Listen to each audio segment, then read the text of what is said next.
Edison announcing a brownout in parts of Manhattan yesterday as the city entered its fourth heat wave in less than 1 month, and electrical demand has been outstripping supply. We are joined right now by North American Power CEO Carrie Breitbart.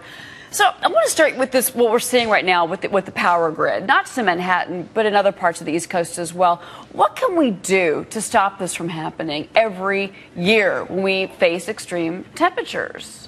Well, you know, there's a lot of challenges to the grid. I mean, in most places we have to remember that it's a fairly rare occurrence, you know, when we have that, you know, that type of event.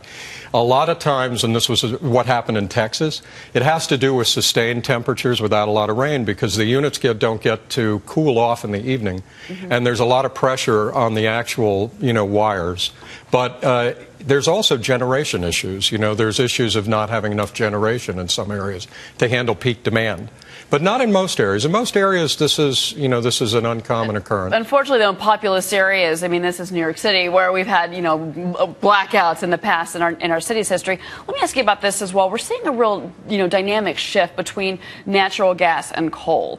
For the first time in April, we found out, thanks to the EIA, that natural gas plants are extolling the same amount of electricity as coal-powered plants. First time in our nation's history. What do you make of that and the shift that we're seeing? Well, I think it has everything to do with the more efficient ways of getting natural gas out of the ground. You know, fracking. I mean, the supply of natural gas now is growing so dramatically, and the cost relationship between coal and natural gas has come in line so much that, you know, when you add the EPA restrictions on coal, it makes no sense to build, you know, a coal-fired plant. You know, for example, there's 200 natural gas plants on the drawing board. There's 15 coal plants.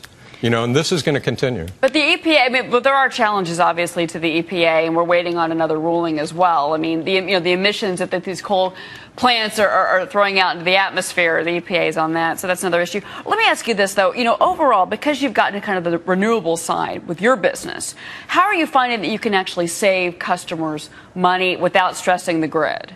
Well, you know, the industry that I'm in, you know, which is owing to the deregulation of electricity, is actually quite interesting. I spent 25 years as an oil trader and broker, and I don't think in that 25 years I ever did anything to save a consumer a penny. I have to admit it. All of a sudden, I find myself having a second career in an industry that, and it's not getting a lot of press, is saving consumers a fortune on their electric bills. How do you do that, though?